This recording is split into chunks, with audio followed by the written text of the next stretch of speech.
Kwanza tumepokelewa kwa heshima kubwa sana, na hii ni kwa sababu uhusiano wetu sisi na Russia ulianza siku nyingi mwaka 1961 na ni siku mbili tu baada ya Tanzania kupata uhuru bara, Russia ilitambua taifa la Tanzania, na mwaka 64 siku mbili tu baada ya Zanzibar kutangaza serikali mpya na kuondoa mtawala wakati huo, Russia ilitangaza kutambua serikali ya mapinduzi Zanzibar. Lakini tulipofanya muungano, Russia ilikuwa ya kwanza kutambua muungano wetu. Kwa hiyo tulianza siku nyingi, na kipindi chote hicho kama mnavyojua, Russia ilichangia sana kwenye mapambano ya ukombozi wa Afrika kupitia frontline states zile za kusini mwa Afrika, ikiongozwa na kwa kusini mwa Afrika baba yetu Mwalimu Julius Nyerere, lakini kwa magharibi Pan-Africanism ni Patrice Lumumba, ambaye wamethubutu kumpa jina la chuo chao tulichokwenda jana. So katika hilo, baada ya kupata uhuru nchi za Afrika, kazi iliyofanywa kubwa na Russia ni kusomesha Waafrika wapate knowledge, watambue, wapate kuzihudumia nchi zao. Na ukiangalia wasomi wa zamani, wengi wao walisoma upande huu, aidha Russia au Bulgaria au Poland au huko ndio walisoma. Lakini Russia ilitoa mchango mkubwa sana zaidi kwenye chuo ambacho jana tulikwenda, na kwa heshima wakanitunuku ile shahada ya heshima. Na tumeona idadi ya Watanzania walioko pale, na tumeona kwamba wapo vizuri, wamethubutu mpaka kucheza ngoma za kwetu kutukaribisha. So Russia ni mshirika wetu mkubwa toka miaka ya 60. Lakini kuanzia hapo, Mwalimu Nyerere alifanya ziara ndani ya nchi hii mwaka 1969. Ndio alifanya ziara yeye Mwalimu Nyerere, na toka hapo hakuna kiongozi mkubwa wa nchi, Rais wa Jamhuri ya Muungano wa Tanzania, ambaye alifanya ziara Russia. Ndio nimefuata mimi sasa hivi miaka mingapi baadaye? 57 baadaye ndio nimefuata mimi. Lengo la kuja Russia ni kuja kuhakikishia kwamba Tanzania bado tunawahitaji, bado tuna mengi ya kufanya sisi na wao kwa maendeleo yao, lakini kwa maendeleo yetu, kuhakikishia kwamba Tanzania tumefungua milango, na unapofungua milango, wa kwanza kumshika mkono mwende pamoja kwenye maendeleo ni ndugu yako. Huyu ni ndugu yetu ambaye alitushika mkono siku nyingi pamoja na wengine. Kwa hiyo tumekuja kuhakikishia kwamba Tanzania tuko pamoja nao, tumefungua milango, tuna maeneo kadhaa ya ushirikiano, waje tufanye kazi pamoja. Ndio lengo kubwa la ziara hii. Sasa nadhani nimesema vya kutosha. Kama mna maswali tunaweza kuendelea. Kwanza nikupongeze kwa kuvunja rekodi ya miaka 57 iliyodumu mpaka kila mtu akawa anashangaa. Lakini ujio wako huu unatuma ujumbe duniani wa kuendeleza sera ya kutofungamana na upande wowote.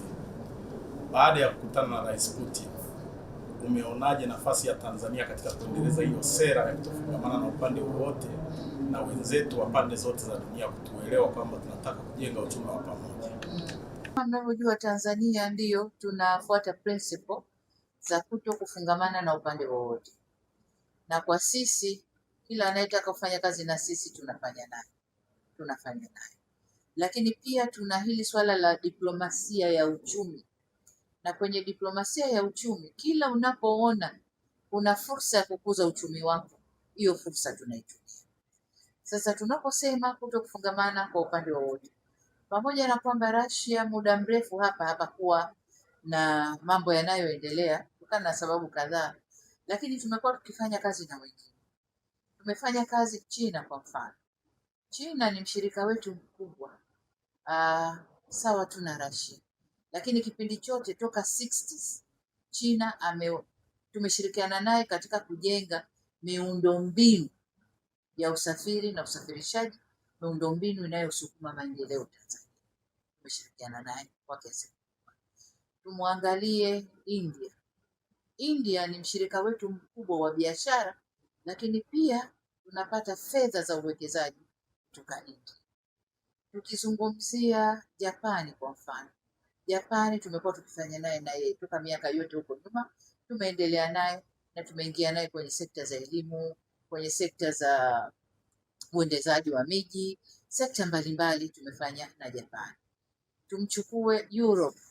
Europe ni mshirika wetu kwenye biashara.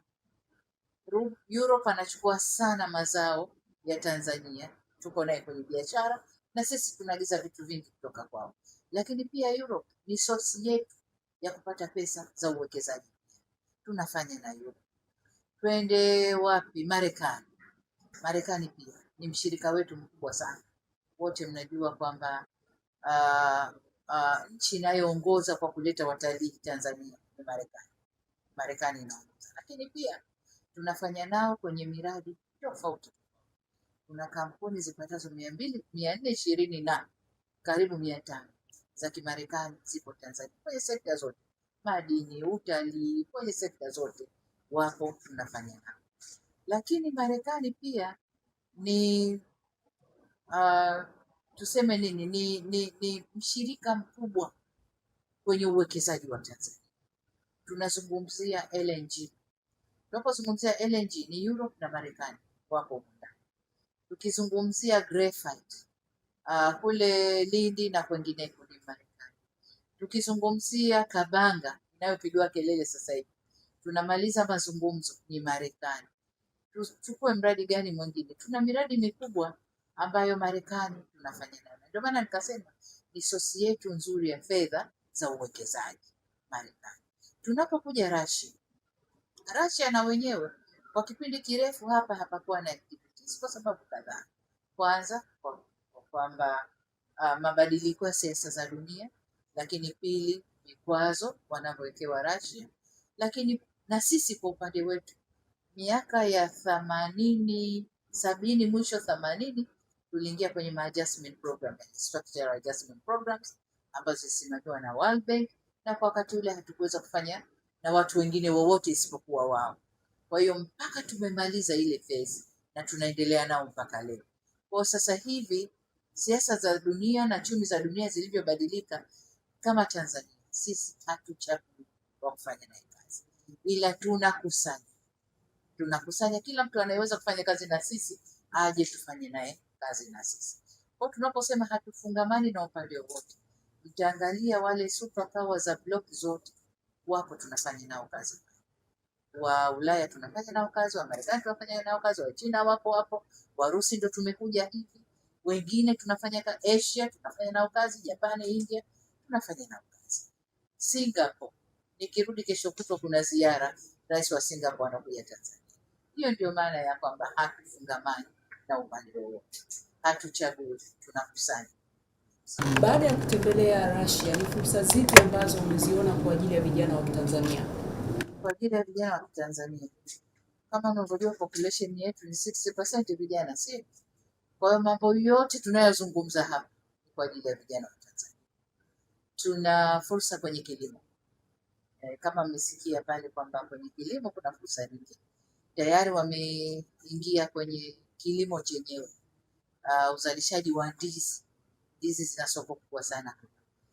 Warusi tumewapa kama hekta 6,000 kule Morogoro, na wanaangalia nyingine ili wapande ndizi. Vijana wetu watapata ajira na kutakuwa na biashara kubwa kwenye eneo. Lakini fursa nyingine ni uwekezaji kwenye viwanda, kwenye kuongeza thamani ya mazao ya kilimo, lakini viwanda vitakavyozalisha dawa, vitakavyozalisha chanjo kwa ajili ya watu na wanyama, ajira ni kwa watu. Tuchukue fursa nyingine kwa Urusi, Mkuju project hii ya uranium. Ile project itaajiri vijana 20,000 katika fani mbalimbali. Kwa vijana wa Tanzania wako huko ndani. Elimu, vijana wa Tanzania wanasoma hapa, tunapata scholarship 150 kwa mwaka, lakini tumeomba katika mazungumzo yetu na Rais Putin ametukubalia, atatuongeza nafasi nyingine zaidi. Watakao kuja soma hapa ni vijana wa Tanzania, na kati yao kuna ambao wanasomeshwa na serikali ya Urusi Wengine ambao wako kwenye masomo ya nuclear science wanalipiwa na hawa Mantra au Rosatom, wanawalipia na serikali inajazia, lakini wengine wanakuja kwa Samia Scholarship. Kwa hiyo tutapata nafasi zaidi za vijana wetu kuja kujifunza fani mbalimbali hapa ndani. Upande wa biashara ni vijana wafanya biashara. Tumesema tuna fedha kwa ajili ya biashara za vijana. ATC inaanza safari kuja Russia. Hii ndege itajaa kuja, itajaa kurudi. Itakuja na watalii, itarudi na watalii. Itakuja na wafanyabiashara, itarudi na wafanyabiashara. Ni vijana wa Tanzania watakaofanya hiyo biashara. Hapa mazungumzo yaliyofanyika hapa baina ya business community ya Tanzania na Russia, mambo mengi watakubaliana hapo katikati. Ni vijana wa Tanzania watakaofanya biashara hizo, lakini pia watakaopata ajira katika biashara zitakazoanzishwa. Kwa hiyo faida kwa vijana wa Tanzania ni kubwa sana, lakini kuwajengea tu jina. Kijana wa Tanzania anafanya kazi kwenye project ya Urusi, kijana wa Tanzania afanya kazi project ya Marekani, kwa vijana wa Tanzania watakuwa wenyeji dunia nzima, kwa sababu hatuchagui wa kufanya nao. Kwa vijana wa Tanzania wana fursa kubwa sana. Asante sana mheshimiwa. Swali langu ni namna ambavyo ziara hii ambayo ni ya historia upande wa serikali, kama kuna mikakati ambayo itaweza kupima matokeo chanya ya ziara hii, kwa maana sasa ya kila sekta iwajibike kwa nafasi yake ili tuweze kama nchi kujipima. Je, kuna mikakati hiyo? Kama ninavyoelewa, tunaanza utekelezaji wa dira 2050 na katika dira tumeibua mambo matatu kule. Tumeibua mikakati ya mipango ya utekelezaji, lakini pia mikakati ya utekelezaji na vipimo tutakavyojipima navyo katika utekelezaji. Kwa hiyo ni vipimo vile vile tulivyoviweka kwenye dira ndivyo tutakavyovitumia katika utekelezaji wa miradi hii, kwa sababu miradi hii yote na yenyewe tunaibua kutokana na vipaumbele tulivyoweka kwenye dira yetu. Kwa hiyo tutakuwa na mfumo mzuri tu wa kujipima, tumefikia wapi, tunakwenda wapi, wapi tuko nyuma. Kwa hiyo jinsi ya kujipima tayari inaelezwa kwenye dira yetu ya miaka 25 inayo. Ningependa kufahamu kuhusu nyuklia. Umezungumzia sana maendeleo ya teknolojia ya nyuklia. Katika uzalishaji wa umeme, wenzetu wako mbele, wanazalisha zaidi ya gigawati 200. Na sisi tuko gigawati 400. Namna gani tutatumia nyuklia katika kuzalisha, hususan hasa tukiwa tuna SGR na pia tunatumia. Asante. Nadhani katika business forum inayokuja tutasikia tunasema habari ya uzalishaji wa umeme kutumia nyuklia, lakini mipango yetu ni kwamba ifikapo 2030 tuwe na megawatts 8,000 kwa kutumia vyanzo mbalimbali, renewable energies, maji, jua, upepo. Lakini sasa tunajielekeza kwenye nyuklia, ambayo hii nayo lengo letu tukifika mwisho wa utekelezaji wa dira tuwe na megawatts 70,000. Sasa kuna teknoloji mpya ndani ya dunia, kwa sisi ni mpya, duniani imeshafanyika sana, ya kutumia nuclear energy. Kwa sisi wa Tanzania miaka 10-15 iliyopita, ukisikia kuzalisha umeme kwa kutumia nuclear energy, kila mtu alikuwa anaruka na tunakataa. Nuclear energy hapa na hapa na hapa, hatujui kwamba lile jambo lina faida. Na kwa bahati nzuri Mungu katupa ile resource inayotoa nuclear energy. Tanzania ina deposit kubwa ya uranium, nadhani ni ya pili ya tatu ndani ya Afrika. Na hiyo uranium ndio inayotoa nuclear energy ambayo itazalisha mambo mengine, lakini na umeme. Sasa tumeingia mkataba na wenzetu wa Urusi, kampuni ya Rosatom, kwa kampuni yao iliyoko Tanzania inaitwa Mantra Tanzania. Ndio wanafanya utekelezaji wa hiyo. Wamefanya majaribio ya awali ya kuchimba uranium yenyewe, waone quality na waone the way wanavyoweza kupata kwa wingi. Wamepata, na kama mnavyoelewa nilikwenda kufanya uzinduzi na nikaona hiyo uranium ni kitu gani. lakini wanasema kwamba teknoloji walioitumia kwenye majaribio imeleta faida, lakini haikufikia ufanisi. Wamepungukiwa kwa 25%. Kwa walichofanya ndani ya kipindi chote hichi ambacho wako kimya, wameongeza technology. Sasa wende waka cover ile gap ya 25%, wasiwe na upungufu, wachimbe au wakate matokeo makubwa zaidi. Sasa katika hapo watakapokuwa wanazalisha hiyo uranium, kuna uranium ambayo wataichukua, add value. Wanachimba mchanga, uranium ni changa tu, madini yako kwenye hilo mchanga. Wanalipepeta mpaka wanapata madini yenyewe.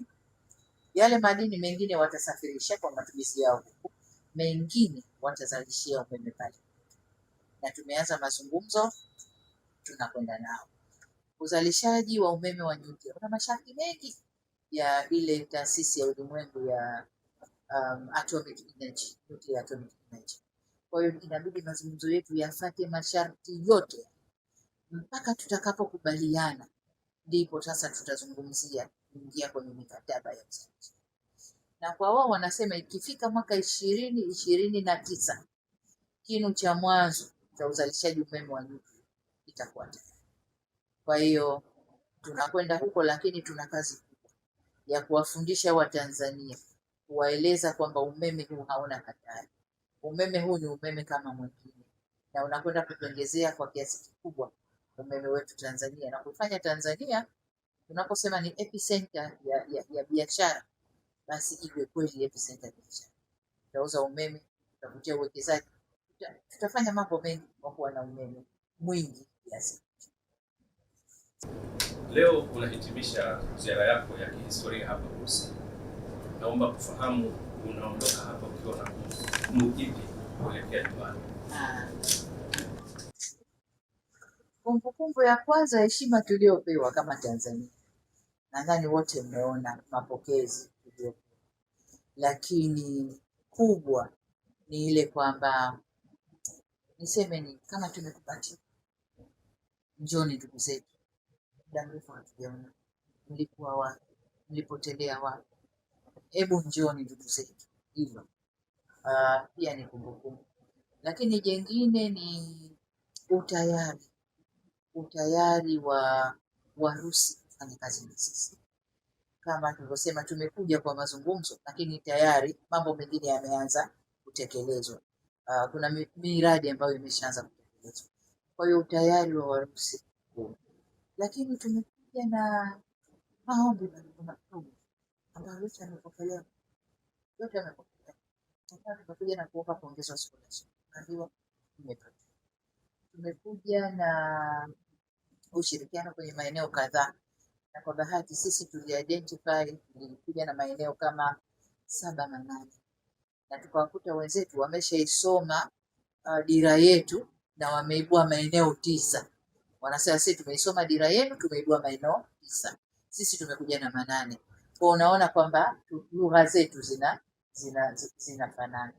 Kwa hiyo ile kukubaliana na kwamba sasa tuko tayari kuanza kazi na nyinyi ni ufanisi mkubwa sana. Hii ziara imefanikiwa mikubwa sana. Teknolojia nyuklia ina sehemu kubwa pamoja na umeme. Kwa sasa hivi sisi hasa tunahitaji kitu gani hasa katika teknolojia nyuklia? Tunahitaji watupe kitu gani hasa ambacho kitaweza kusaidia kwenye teknolojia? La kwanza ni elimu kuhusu kutambua teknolojia ya nyuklia. Lakini tunapoingia kwenye teknolojia ya nyuklia, tunahitaji nuclear engineers, engineer watakaofanya kazi kwenye haya majalo haya. Tunawahitaji, na fortunately au kwa bahati nzuri pale ndani ya Urusi hii Mantra wanasomesha, na jana pale kulikuwa kuna kasichana kamoja kanafanya PhD kuhusu nuclear engineering. Amekuwa sponsored na Mantra, yuko pale yeye na wenzake.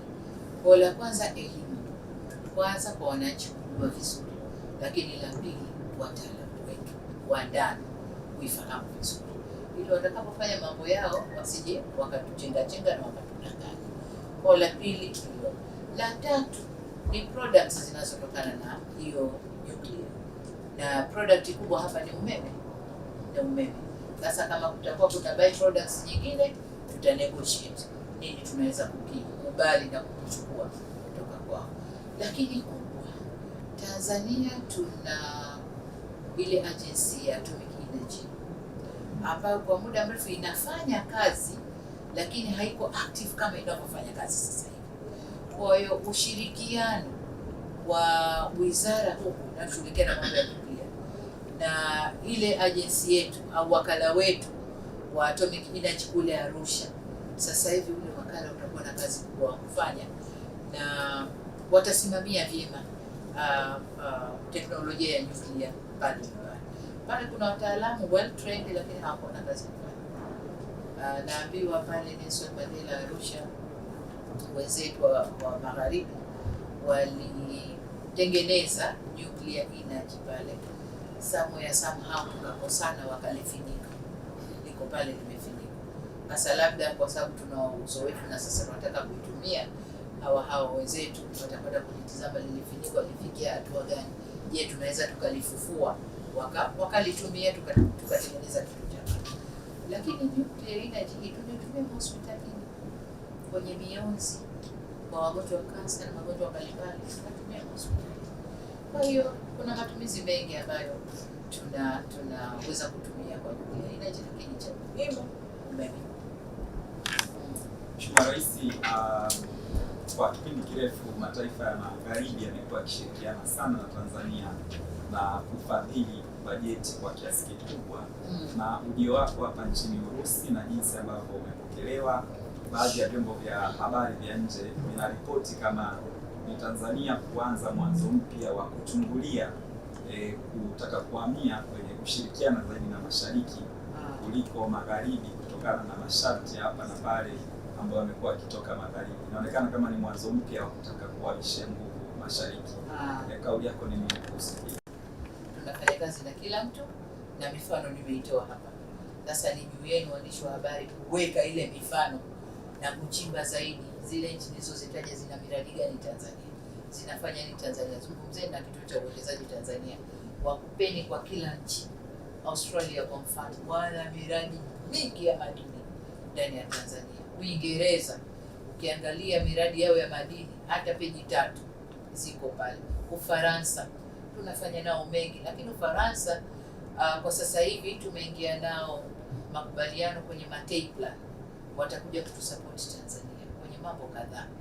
Kwa hiyo si kuhamisha nguvu zetu kwenda huko, lakini ni kuongeza wigo wa washirika.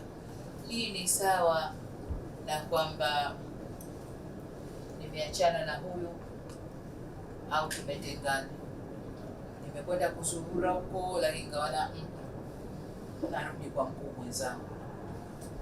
Kwa hiyo tumerudi kwa mkuu mwenzetu, lakini sikuhamishia nguvu, tumeongeza tu ushirikiano. Kama nilivyosema, tunakusanya, hatuchagui kwa merits zao, hapana. Sisi kila penye opportunity ya kukuza uchumi wetu, vijana wetu wapate ajira, sisi tunaitumia. Na ndio maana tuko na wote hao, tuko mpaka na wadogo wadogo, akina Belarus hao, wakina nani, wote tuko nao, na kila mmoja mwenye vijimradi vidogo vidogo. Mwingine ana mradi wa kufuga kuku tu pale Tanzania, lakini tuko naye na ni rafiki. Vijana sio wanapata kazi, uchumi si unakwenda. Rais, katika ziara hii mikutano mingi imefanyika na fursa nyingi wa Tanzania watakwenda kunufaika nazo katika sekta mbalimbali, lakini hapa ile maeneo ambayo na moja kwa moja wa Tanzania wataanza kuona matokeo yao, ni maeneo gani ambayo unaona Mheshimiwa Rais katika yale yote mengi watakwenda kunufaika haya moja kwa moja wa Tanzania wataanza kuona utekelezaji wake utaanza? Ni elimu hasa elimu ya juu, na elimu ya juu kwenye fani mbalimbali, kwenye fani za afya, nuclear energy, nimesema, kilimo na maeneo mengine. Lakini la pili, tutakapoanza uzalishaji wa bidhaa za afya, dawa, chanjo, Watanzania wataona, kwa sababu inakwenda kutupunguzia mzigo mkubwa wa kuagiza kwa kutumia fedha za kigeni na tutazalisha ndani. Lakini la muhimu zaidi, kabla ya afya, mbolea. sekta ya kilimo, uzalishaji wa mbolea, uzalishaji wa mazao. Soko la maparachichi nimesikia pale wako tayari kuchukua kila kitu kinachozalishwa Tanzania, na kwenye masupermarket yao kuna stendi maalum ya bidhaa za Tanzania, kuanzia kahawa, chai, avocado, mambo gani sio, wako tayari. Kwa hiyo sisi wa Tanzania tuongeze tu jitihada kwenye uzalishaji, na kama mnavyoona serikali tunajitahidi kuwashika mkono wa wakulima, tuongeze uzalishaji, na hawa watu wako tayari kuchukua kila kitu. Waziri Komba ananiambia jana alikwenda kwenye hizo supermarket, amekuta korosho ya Tanzania imegaiwa mafungu matatu, imeandikwa korosho ya wapi kule Tunduru, korosho sijui ya wapi, zimegaiwa kwa sifa mafungu matatu.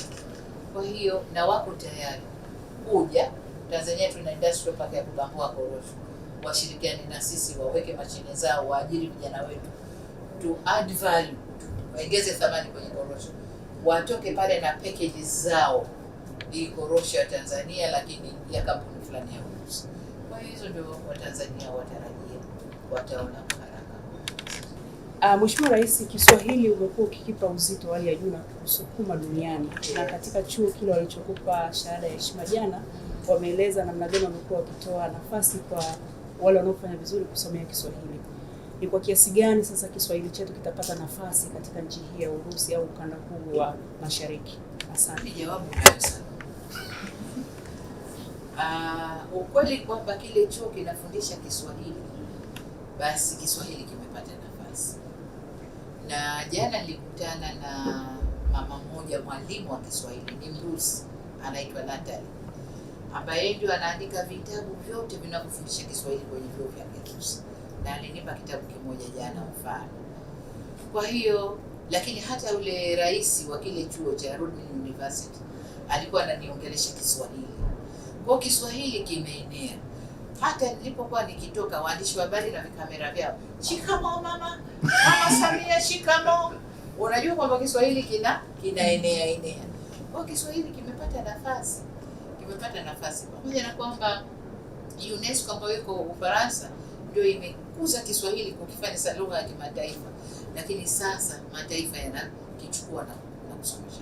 Lakini kama tulivyosema kwenye vikao vingine kwamba tunaingia kwenye hatua nyingine na wenzetu wa Russia.